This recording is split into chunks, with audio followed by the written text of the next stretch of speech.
I stood in front of the black iron gates of the beachfront mansion. My family still called the Happy House. It used to be a childhood paradise, but now it was just a perfect picture of memories that no longer belonged to me. I leaned against the car, catching my reflection in the window glass. My hair blew in the sea breeze, my eyes tired but still holding a spark. I had driven 4 hours to get here, hoping this time they would greet me with a hug instead of disdainful glances. "Oh wow, Emma, you actually made it," came the sweet but mocking voice of my sister Avery from the backyard. She laughed loudly, holding a cocktail glass, her golden hair shining under the sun. Around her were relatives and friends, all looking at me with curious eyes. "Didn't think you'd show up." Avery smirked, her eyes scanning me from head to toe. "I figured you'd be busy doing something insignificant." I clenched the car keys, my palms burning. I hadn't been here since the last time they laughed at me for losing my job. While Avery flaunted her designer dress, I was still wearing the same old jeans. The only thing I could afford after paying rent this month. I stepped into the house, and the sound of laughter echoed from the living room. My mother Linda stood in the center, holding a wine glass, her eyes shining as she looked at Avery. My father Michael stood beside her, his arm around Avery, his face beaming with pride. "Look at this! Our wonderful daughter is now a manager." Linda announced, her voice loud and thrilled, not even glancing at me. For a single second, Avery giggled, her eyes glinting with smug satisfaction. "The company threw a celebration party for me. Naturally, everyone was there except you. Listen." I bit my lip, forcing my voice to stay steady. "Linda, Michael, I just drove 4 hours to be here. Can I talk to you for a minute?" Michael looked at me, his expression blank. "Can't you see Avery is talking about her new job? Try not to ruin the moment, Emma." My throat tightened. Everyone was laughing, clinking glasses in a toast to Avery. I stood there silent and invisible, like a stranger in my own family. Avery sauntered over to me, still holding her cocktail glass. "Oh, Emma, I just remembered. Linda and Michael said I could stay in the apartment you're renting. After all, you don't need that much space." I frowned. "What do you mean?" Avery shrugged her lips, curling into a smug grin. "I mean, they think you should move somewhere else. You know I need the space for work, and they paid the deposit for that place." "So they paid the deposit?" I repeated, barely able to believe my ears. Linda stepped forward, her eyes cold. "Emma, you need to understand that Avery needs that apartment to focus on her new job, and you can manage on your own right." I stood there, stunned. Yes, they had paid the deposit, but it was with money from my savings account. Money I had spent 6 years scraping together. They had promised to pay it back. Avery shot me a pitying look. "You're always so strong." "Emma, you'll be fine." A lump rose in my throat. I no longer recognized the people standing before me. They weren't family. They were strangers, dressed in fancy clothes, laughing about my sister's success, without a thought for me, the one they always called the disappointment. I turned and walked quickly out of the beachfront mansion. The ocean wind hit me, carrying the scent of salt and the sting of betrayal. I looked up at the sky, taking a deep breath to keep the tears at bay. One question echoed in my mind. Why was I always the one to sacrifice while they only took? But I knew today would be the last time they treated me like a disappointment. I came here to say goodbye, and this time I wasn't coming back. I drove back to the tiny apartment I had rented after losing my job. It was on the 7th floor of an old building, with no elevator and a constant musty smell. This wasn't where I had imagined living at 33, not after being the deputy financial director at a major company. But as the door closed behind me, I felt an odd sense of calm. At least here, I didn't have to face Avery's smug grin or Linda's cold eyes. I tossed the keys onto the table and headed to the kitchen to make a cup of coffee. The old coffee maker sputtered and groaned, a reminder that even the small things in my life were falling apart. My phone buzzed. A message from Linda. Emma, your father and I just spoke with Avery. She'll be moving into that apartment next week. Please make arrangements to move out by Friday. It's for Avery's benefit. We hope you understand. I closed my eyes, struggling to keep the anger from boiling over. For Avery's benefit. What about me? Since when did I become a stranger in the very apartment I had paid for? Part of me wanted to call them and scream that they were being unfair. But I knew it would only make them look down on me more. In their eyes, I was always the failure, the one who never met the family's expectations. Meanwhile, Avery was the golden child. She dropped out of college, drifted from job to job, but still received Linda's unconditional love. Whenever Avery failed, Linda was there to bail her out. But when I lost my job, Linda said, "See, I told you to choose a more stable career." The phone rang again. It was Ethan, Avery's ex-boyfriend. Why was he calling me? "Ethan," I answered, my voice wary. "Emma," he said quickly, his breath heavy. "Can you meet me at the cafe on the corner of Market and Pine? There's something you need to know." "What is it?" "Just come," he said, his voice tense. "Trust me, you need to hear this." 15 minutes later, I walked into the cafe, scanning the room, until I spotted Ethan in a corner booth. He wore a hoodie holding a coffee cup, but not drinking it. His eyes were dark and circled, like he hadn't slept in days. "Emma," Ethan nodded as I sat down. "I don't even know where to start." "Start with why you're contacting me after 3 years," I said, folding my arms. Ethan took a deep breath. "Avery is hiding something from everyone."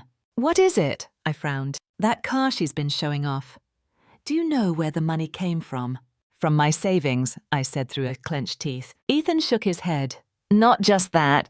She took out a personal loan using your name." My whole body went cold. "What did you just say?" "Avery forged your signature to get a loan. It's $60,000. I couldn't breathe. $60,000 was more than enough to put a down payment on the apartment I had dreamed of. You have to do something." "Emma," Ethan said, his eyes full of concern, "she's spending your money like it's hers. And the worst part is, your parents know." I felt like I had been punched in the stomach. They know, and they still let her do it. "They don't just know," Ethan gritted his teeth. "They helped her do it." I stood up, my face flushing with heat. "I need to go. Thanks, Ethan." "Be careful, Emma," Ethan called after me as I rushed out of the cafe. "Avery isn't the person you used to know." I hurried back to my apartment, my heart pounding. One thought echoed in my mind. How could Avery do this to me, and how could my parents help her? Standing in front of my apartment door, I saw a large cardboard box in the hallway. On top was a note in scrolled handwriting. "Move your stuff out. Avery needs the room." I clenched my fists, my fingers trembling. Avery had taken everything from me, my efforts, my money, even the roof over my head. The laptop screen lit up with a notification sound. I clicked on the email. Icon determined not to let myself get lost in a storm of emotions. But the subject line hit me like a knife. Family reunion. This weekend, the Blake family. I opened the email. Beneath the flowery words, the fake scent of unity hung in the air like cheap perfume. "Dear Emma, we're hosting a family reunion this weekend at the beach house. Avery will be in charge of organizing it. There will be many special surprises for everyone. Unfortunately, due to limited seating, you won't be able to attend. Hope you understand. Love, Linda." I let out a dry, bitter laugh, my anger rising like a wave. Limited seating. I knew the real reason. To them, I had always been the extra, the one who never fit into the perfect family picture they were painting. I stood up and walked to the window, staring down at the street below. The headlights of passing cars flashed by, people moving like shadows without direction. Everyone had a place to go, a place to call home. But me, even after contributing thousands of dollars to that beach house, I was still considered an outsider. I closed my eyes, the image of the beach house playing like a slow-motion film in my mind. The white house with a blue-tiled roof, the wide balcony facing the ocean. It was once a paradise for Avery and me as kids. But now it was just the place where Avery threw lavish parties, flaunting her glamorous life, funded by my money. The ringing phone snapped me back to reality. It was Noah, my best friend from college, and my financial advisor. "Noah, what's going on?" I answered, my voice tinged with a dull ache. "Are you sitting down?" Noah asked, his tone unusually serious. "What's wrong?" A sense of foreboding washed over me. "The beach house is up for sale." My heart stopped for a second. What, they're selling it? They owe the bank over $100,000. Avery just applied for another loan to cover the debt, but got denied. Now they have no choice but to sell the house. I sank back into the chair, my fingers trembling. They were selling the house. I once considered my last refuge. The one I had paid for the roof repairs and the insurance, when Avery set the kitchen on fire trying to cook while drunk. "Noah," I said, my voice suddenly calm and cold. "Can you do me a favor?" "Of course, what do you need me to do?" "I want to buy that house immediately." Noah went silent for a moment. "Are you sure that's a lot of money?" "I know," I said firmly, "but I'm not letting them sell it to someone else, not the place that holds all my memories. I'll handle all the legal work." "Are you planning to buy it under your name?" I shook my head, though Noah couldn't see me. "No, I want it purchased under the real estate company I formed last month. They won't suspect a thing I don't want them to know. I'm the one holding the deed to that house." "Got it," Noah replied. "I'll take care of it. Do you want me to keep you posted?" "No," I said, my eyes fixed on the laptop screen, where Linda's email was still open. "I just need to know the day they officially get evicted." I hung up, taking a deep breath. In my mind, the image of Avery laughing as she pushed me out of the apartment she stole was still crystal clear. The beach house was their last source of pride, the place where Avery and Linda threw parties, bragging about their perfect family. But now I was the one holding the keys. I would let them keep pretending. Hosting family gatherings without me in a house they believed was still theirs. 3 months later, I stood on the 32nd floor of Glassview Tower, the headquarters of Westfield & Co. Through the glass windows, I could see the entire city of Los Angeles gleaming under the golden sun. A strange feeling rose in my chest, the feeling of someone standing at the top, but still not fully believing it was real. 3 months ago, I was a jobless. Nobody looked down upon by my family. Pushed out of my apartment by my sister. But now I was the international vice president of Westfield & Co., the one who had just closed a merger deal worth over $150 million with Richardson Financial Group. This merger not only brought millions in revenue to my company, but also solidified my position in the financial industry, a field my family never considered me capable of succeeding in. A knock on the door pulled me out of my thoughts. Noah walked in, holding a newspaper. "Take a look at this," he said, his smile proud. "I think you'll like this article." He placed the newspaper on the table. The headline hit me like a lightning bolt. Emma Blake, the woman who changed the financial landscape of Westfield & Co. Beneath it was a photo of me shaking hands with the senior executives of Richardson. My smile confident, my face glowing. "I can't believe it," I whispered. "Everything happened so fast." "You did it, Emma," Noah said, sitting across from me, his expression serious. "And now everyone has to recognize it." I nodded, my eyes still fixed on the newspaper. In my mind, the image of my family flashed, especially Linda and Avery. They had always seen me as a failure, someone incapable of achieving anything substantial. But now, what would they say when they saw my face on the cover of the top financial magazine? "I just got a call from a TV station," Noah said, leaning forward. "They want you to do an interview about the Richardson merger and your upcoming plans in Hong Kong." I looked up Hong Kong. Noah smiled. "Didn't you hear?" The board just approved your new position as International Vice President, and the new headquarters will be based in Hong Kong. You'll be managing the entire Asia-Pacific region. My heart skipped a beat. Hong Kong, the city of lights. Opportunities and endless possibilities. I had once dreamed of working there, but never imagined I would be in such a high-ranking position. "You deserve this, Emma," Noah said, placing a reassuring hand on my shoulder. "But before you head to Hong Kong, I think you should see this." Noah pulled out his phone, tapped a few buttons, and handed it to me. It was a live video stream from a party at the beach house. The house I had secretly purchased. In the video, Avery stood in the middle of the living room holding a wine glass, her shrill laughter echoing, "Everyone, let's raise a glass to me. Today, I officially became the new business director of the family company."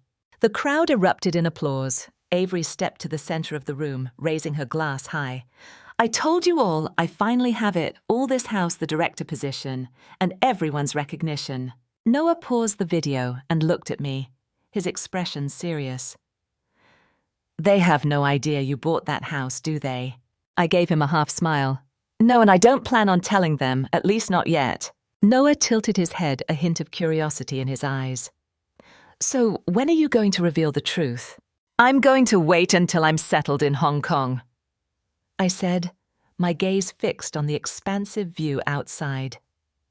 "Then I'll send the official notice, and when they find out that the house they were so proud of actually belongs to me, I want to be there to see their faces."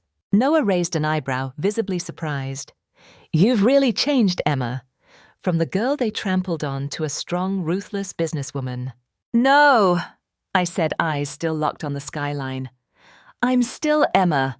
I've just learned to fight back instead of bowing down." At that moment, my phone rang. An unfamiliar number flashed on the screen. "Hello," I answered. "Emma." Linda's voice trembled, laced with desperation. "I just read the article about you.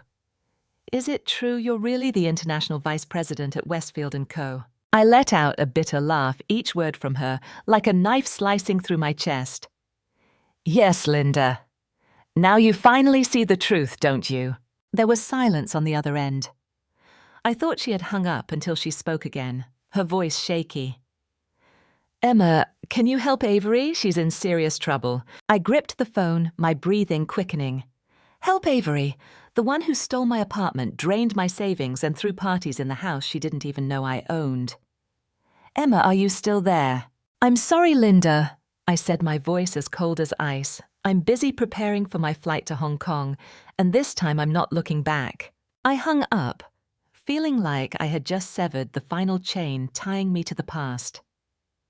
Noah stepped closer, placing a reassuring hand on my shoulder. "Hong Kong will be a new chapter for you, a chapter you write for yourself." I nodded, my eyes steely, "and this time no one will take it from me." On a bright, clear day, a gentle sea breeze swept through the trees. I stood in the living room of the beach house, the house that once belonged to my family but was now mine, and they had no idea I wore a cream-colored dress, sharp heels, and my hair was neatly pulled back in a high bun. Sunlight streamed through the large glass windows, casting my reflection onto the polished wooden floors. I adjusted the pearl necklace around my neck, a gift I had bought for myself after the Hong Kong deal was a smashing success. The sound of car horns echoed from the driveway. My heart pounded, but my face remained calm. They were here. I walked to the door, opened it, and greeted them with a radiant smile. Avery was the first to step in, dragging a massive suitcase, her face beaming as if she was still the queen of this house. "Sis," Avery chirped, her eyes wide when she saw me, "you're here for the reunion too?" I tilted my head, a sly smile forming. "Oh, of course I had to be here to welcome everyone." Before Avery could respond, my parents walked in. Linda was wrapped in her favorite faux fur coat, her eyes scanning every inch of the house, as if inspecting her territory. Michael trailed behind her, his eyes sunken and tired. "Emma!" Linda stared at me, confusion evident on her face. "Why are you here?" "Why am I here?" I repeated, my tone calm. "I'm just here to welcome the special guests of the day." Avery frowned. Ziki feka. What are you talking about? This is my house. I let out a soft, almost pitying laugh. Your house? I pulled a folder from my coat pocket and held it up. This is the new ownership certificate for this house. It was transferred 3 months ago. The new owner is me. All three of them stood frozen, their eyes wide with disbelief. Avery stared at the papers in my hand, her lips moving as if trying to form words. You bought this house, she stammered. With the money you stole from me, I said, locking eyes with her. When you took my apartment, when you drained my savings, the money I spent 6 years working for, I decided I wasn't going to just sit back and let it happen. And this is the result. Linda shook her head, her eyes glistening with tears. Emma, you can't do this to your family. This house is where we made all our childhood memories. How could you? Oh, you want to talk about childhood memories? I stepped closer to her, our faces inches apart. Do you remember the mornings I woke up at 5 to make breakfast for Avery, or the times I took days off work to babysit her when she was unemployed and drunk? Linda fell silent, her gaze dropping to the floor. And Michael? I turned to my father, the man I once thought would protect me no matter what. Do you remember the last time you called me a daughter to be proud of, or do you only remember Avery, your perfect little princess? Michael clenched his jaw, not saying a word. Avery's hands balled into fists, her face flushing red. What are you trying to prove? Emma, do you think just because you have some money now you can come back here and humiliate me? I arched an eyebrow. Humiliate you? You think this is humiliation? You don't know what humiliation is yet. I walked to the kitchen counter, pulled out another stack of papers, and placed them on the table in front of them. These are reservations for suites at the 5-star hotel downtown. All rooms are ready for you to host this year's family reunion. Linda's eyes widened. A hotel? Why do we need to go to a hotel? This is our house. Your house? I sneered. No, this is my house, and today I'm not in the mood to host any family reunion here. If you want to keep partying, the 5-star hotel is the perfect choice. Avery stormed up to me, her eyes blazing. You're a monster. How long have you been planning this? Since the day you took my apartment. I said, my voice icy. And you know what, Avery? This is just the beginning. Avery clenched her fists, her eyes burning with fury. You'll pay for this, Emma, I swear. I've already paid more than enough, Avery, I said, my gaze unyielding. Now it's your turn. Outside the window, the waves crashed against the shore in powerful, relentless surges. But this time, I wasn't the weak, helpless girl standing on the sidelines of my own life. 3 weeks after the tense confrontation at the beach house, I sat by the window of my new apartment in downtown Los Angeles, watching the city lights shimmer like stars. The beach house was now rented out, bringing in a steady income. I no longer felt the need to hold on to it. It was just a piece of the past. I was determined to leave behind. My phone rang. It was Linda's number. I stared at the screen for a long time. Since that day she hadn't called, and neither had Avery. It was as if they had decided I no longer existed. Finally, I picked up. Hello, Emma. Linda's voice was weak and shaky. Can I see you? I sighed. What do you want? I just want to see you, please. I closed my eyes, forcing myself to stay calm. Fine, meet me at the cafe on Market Street at 3. At 3 o'clock, I sat in the corner booth, my hands wrapped around a steaming latte. Linda walked in, looking thinner and more frail than I remembered. She sat down across from me, her eyes hesitant. What do you want to say? I started. She looked at me, her eyes red-rimmed. I've been thinking a lot since that day I was wrong. I can't believe things have gone this far. I crossed my arms over my chest. Really? Then why didn't you say anything when Avery took my apartment, when she spent all my savings? What did you do? Did. Linda dropped her head, her fingers twisting together. I knew everything, but I kept quiet because I was afraid of losing Avery. I let out a bitter laugh. So you'd rather lose me than lose Avery. Linda reached into her bag and pulled out a small black box, placing it on the table. Open it. I frowned, hesitating, before lifting the lid. Inside were old photographs, letters and crayon drawings I had made as a child. There was even the letter I had sent her when I moved into my first apartment after college, sharing my dreams and plans. The letter I thought she had thrown away. You kept all of these?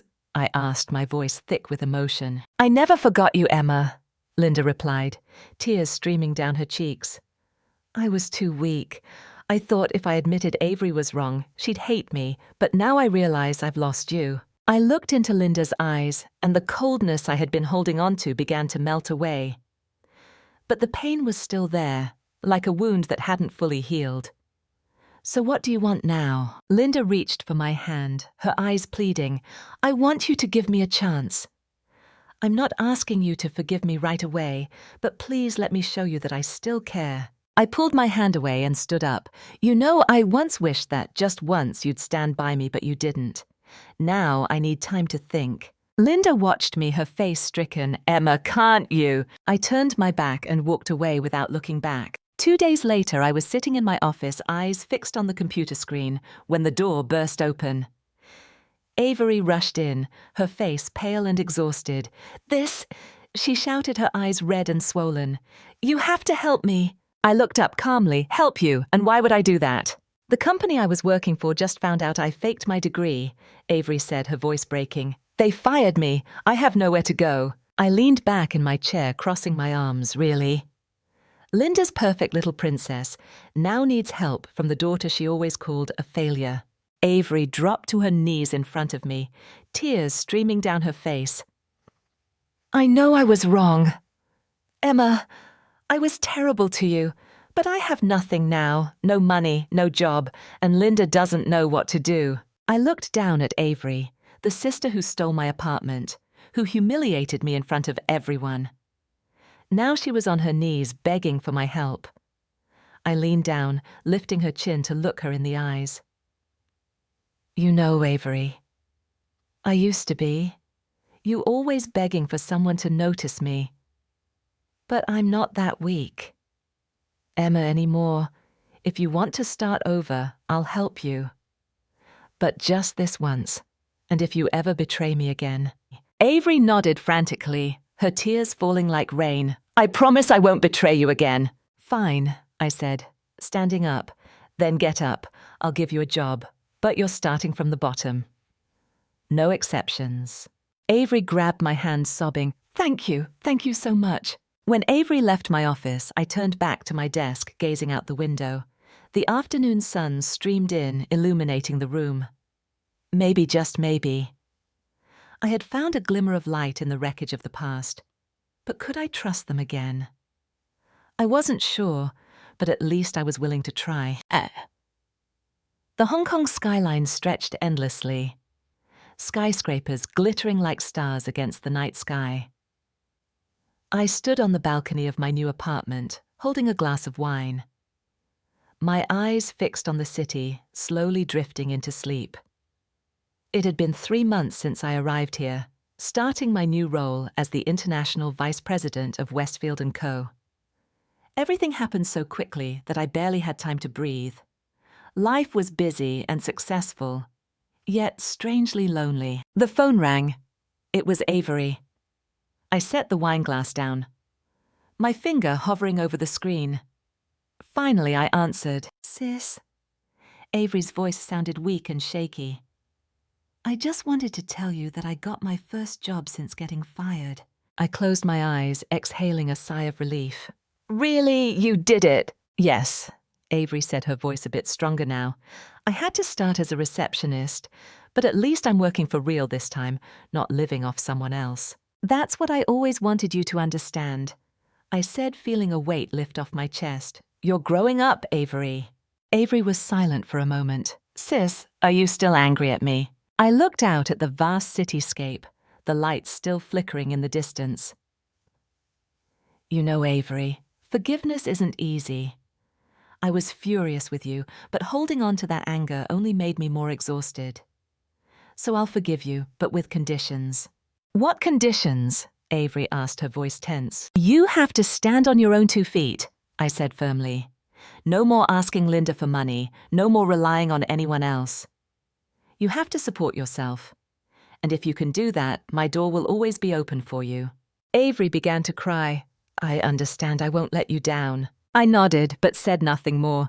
Though I had forgiven her, my trust was still far from restored. The next day, as I was going through financial reports on my computer screen, there was a knock at the door. Come in, I said without looking up. The door opened and Linda walked in. I was so shocked that I couldn't speak. She stood there, wearing a simple dress, clutching her handbag tightly. Emma!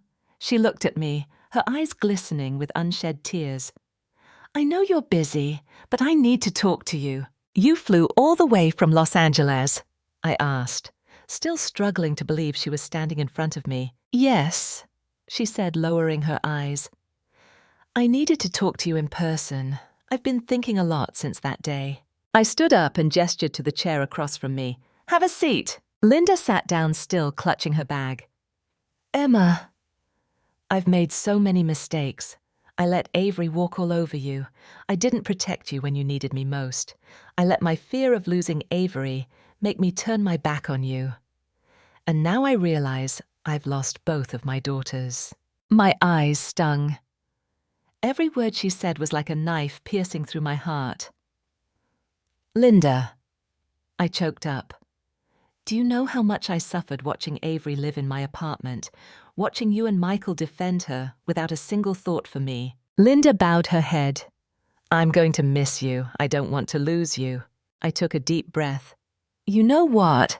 You lost me a long time ago, but if you really want to change, I'll give you a chance. Linda's eyes widened, hope shining through the tears. You forgive me. I won't forget what you did, I said, my voice still cold but softening slightly. But I'll open the door for you to step back in. The rest is up to you, whether you're strong enough to rebuild what you broke. Linda nodded, tears streaming down her face. I will try, I promise. I stood up and walked over, pulling her into a hug. She held on to me as if afraid I might vanish at any moment. In that moment, I felt the warmth I'd been longing for all these years. That evening, I sat on the balcony, looking up at the night sky. A message from Avery popped up on my phone screen. I just sent you a picture of my new apartment. I'm paying the rent myself.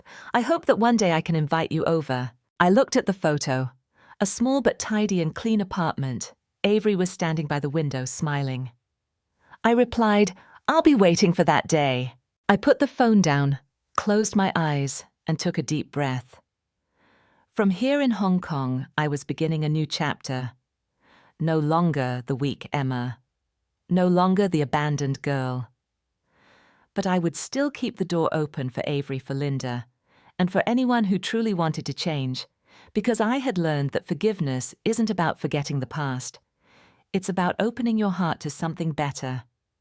And this time I was ready. My apartment in Hong Kong was now fully furnished.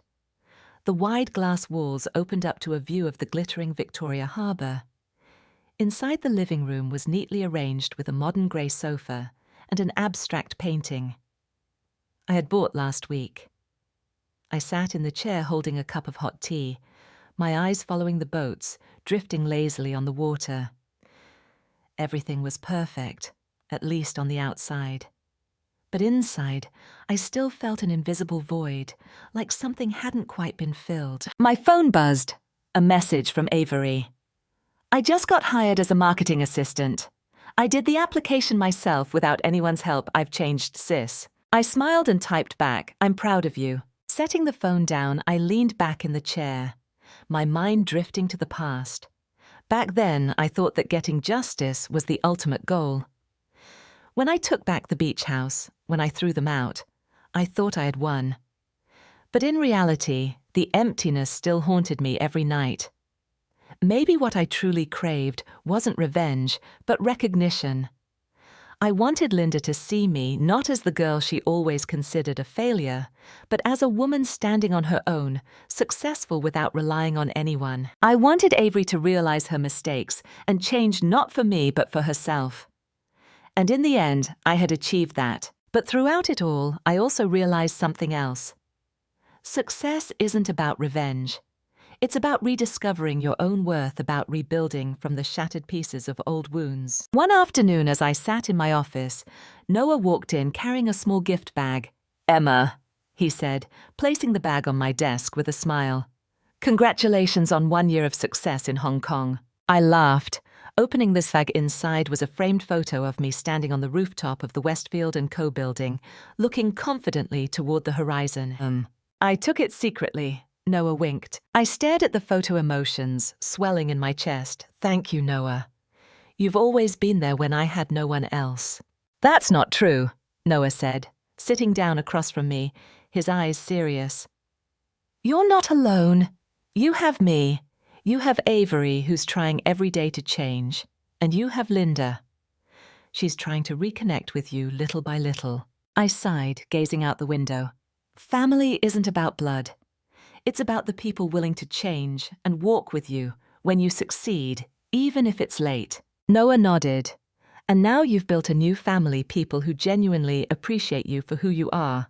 That night, I shaded to my apartment and opened the box Linda had given me before she returned to Los Angeles. Inside were old keepsakes. The letter I had written to her when I got accepted to college, a drawing Avery made for me when we were kids, and the bracelet Michael had given me on my 18th birthday. I held the bracelet, the cold metal sending a chill through me as it awakened memories long buried. My phone buzzed again. It was a video call from Avery. "Emma," Avery said excitedly when I answered. She was sitting on the old couch in her new rented apartment, surrounded by unpacked boxes. "What are you up to?" I asked, trying to suppress a smile. "I just finished my first week at the new job," Avery said, her face glowing. "My boss said I have good communication skills and might be considered for a management assistant position if I keep it up." "Really?" I asked, feeling a surge of pride. Avery nodded, her eyes shining. "I just wanted to thank you, Emma. If it weren't for you, I never would have learned how to stand up and start over." "No, Avery," I said gently. "You did that yourself. I just helped you see your own strength." Avery was silent for a moment. "I miss you, Emma. I hope one day we can sit down, have tea, and talk like real sisters." I bit my lip, looking up at the ceiling to hold back the tears. "I hope for that too. Avery and I believe that day will come." The next morning, I woke up early and decided to take a walk along Victoria Harbour. The sea breeze gently tousled my hair, carrying the familiar scent of salt. I stopped in front of a small cafe, walked inside, and ordered a hot latte. As I sat down, I took out my phone and sent a message to Linda. "Linda, I hope you're doing well. Whenever you're ready, come visit me in Hong Kong. I'll show you all the places I've been. The door is still open, and I'm still waiting." I set the phone down and took a deep breath. Hong Kong sparkled with city lights. The sky stretched out endlessly, no longer weighing down on me like it once did. Because now I had truly found myself. I had redefined my worth, not by proving myself to those who didn't value me, but by embracing who I was and letting the world see that I had truly changed. Emma's story wasn't just a journey from pain to success. It was an awakening to her own worth and the true meaning of family. Through the hurt and betrayal, she learned that success wasn't about getting revenge or proving herself to those who never appreciated her. Instead, she redefined her value, rebuilt her life from a foundation of self-respect and independence. Emma chose to forgive, but not forget to open her heart, but not be naive, and ultimately, she found her true peace,